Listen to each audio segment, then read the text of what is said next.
Alright guys, it's official. We have the sets for 2026 announced. These are all standard sets. Your eyes do not deceive you. There are indeed seven sets in 2026. Did you think 6 was too many? Well, now we have 7. Oh boy. Don't worry. They said that it's only going to be for this year. Next year we're going back to 6.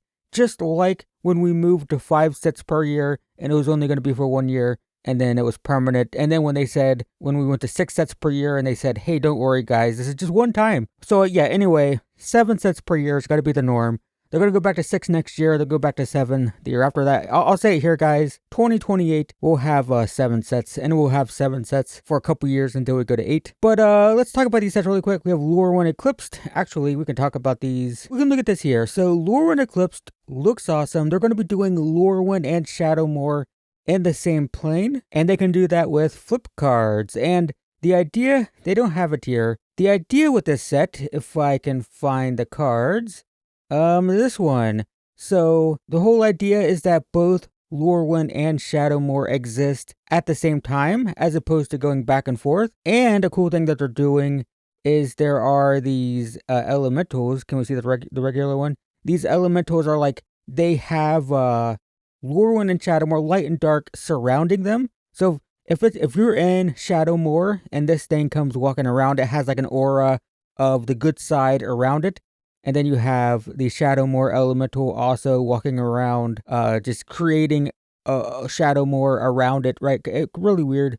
And if you don't know Lure One and Shadowmoor, not only is it like a light and dark thing, but also it completely changes the people. I think original Lure One illustrated it better. So like Sig River Guide in Lure One, Sig is a river guide that helps you get across the river. And in Shadowmoor, he's a river cutthroat who tries to kill you if you cross his river, right? He goes from being a helpful dude to I will kill you dude in Shadowmoor. That was the whole idea. And now it's like living. You can just cross into Shadowmoor and then oopsie poopsie, now you're kind of a bad person, right? And you swap back and forth. Kind of cool. Then we have the Universes Beyond set, currently unannounced. It is being announced October 10th, which is like in a couple weeks. We have Secrets of Strixhaven. This is, first off, they're printing books again, guys. The Magic the Gathering books were never like exceptional, but if you're a fan of the game, being able to read through the story was always super cool. And back in the day, you used to get a book with the bundles, with the they're called fat packs back then. So like everybody just had the books and you could like read all of them, and it was super cool. And we haven't had books printed in a while.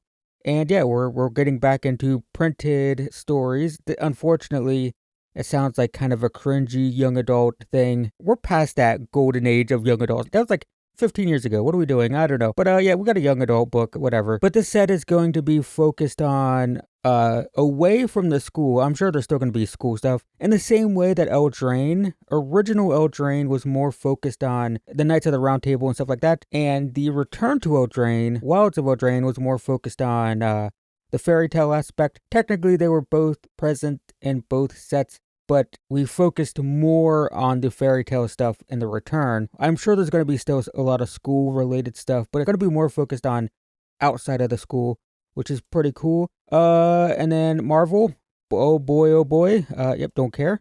Then we have The Hobbit, so more Lord of the Rings. It's going to be standard this time. The Hobbit, of course, being focused on the Hobbit book. It's a much smaller book, but I'm sure there's still plenty of characters to make a million legends with. Can't wait for that.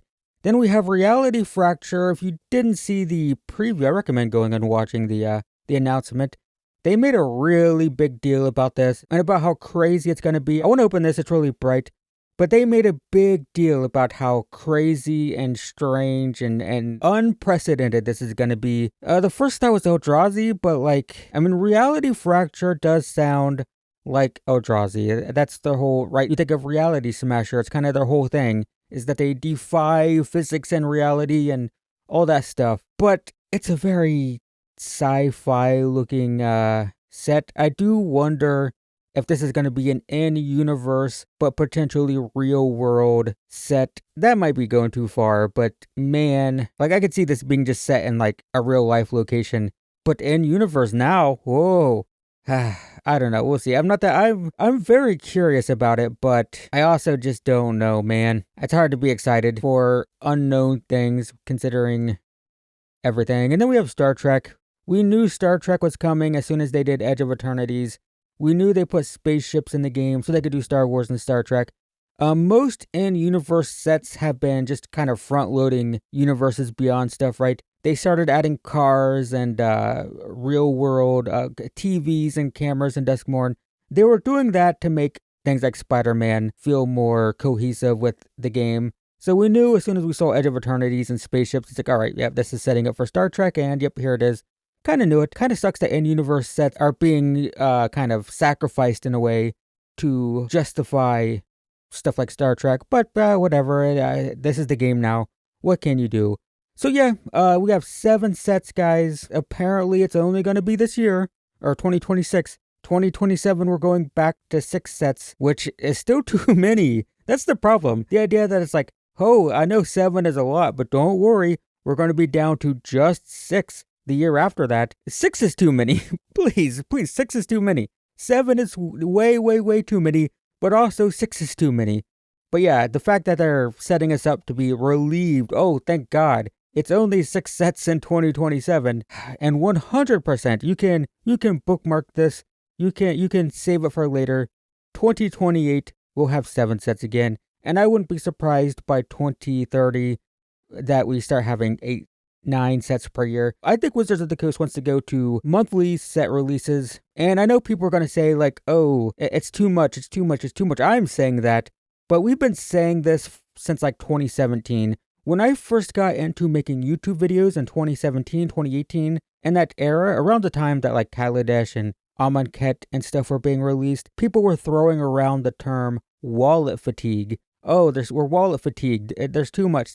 We can't afford this. And that was when we had 4 sets per year, sometimes 5, with like master sets. And people were saying, wallet fatigue, oh no. And now we have 7 sets per year and people are going to buy it. It's going to be profitable. They're going to make a ton of money. I hate it. It's too much. But at the end of the day, there's no such thing as wallet fatigue. I think Wizards of the Coast could probably release a set every month and people would still buy it. They'd buy just as much of it as they do when there's 4 sets per year, right? It doesn't matter. So it sucks. Don't like it. 0 out of 10 in terms of the amount of sets, but also like people will buy it. I won't. I've gotten to the point where I'm pretty good at putting my foot down on Magic Arena, and I don't pre-order sets that I don't like. So I'll be pre-ordering this one. I will not be pre-ordering whatever this is. It doesn't even matter. Don't care about Marvel. Probably don't care about The Hobbit. Kind of on the fence about it. We have to wait for this, and I'll be skipping this. So for me, there's 3 to 4 sets at most in 2026 in terms of what I'll be buying. But I know that doesn't align with what everyone else does. On Magic Arena, people are going to be buying all these sets. In paper, people are going to be buying all these sets. It doesn't matter. I genuinely think they could release 12 sets per year, 1 per month, and they'd be fine. There's no such thing as wallet fatigue. It's a myth. There's no such thing as oversaturation of the market. We're not even close to that, and I think this will prove it. I'm pretty confident. So, I'm excited for a few things here.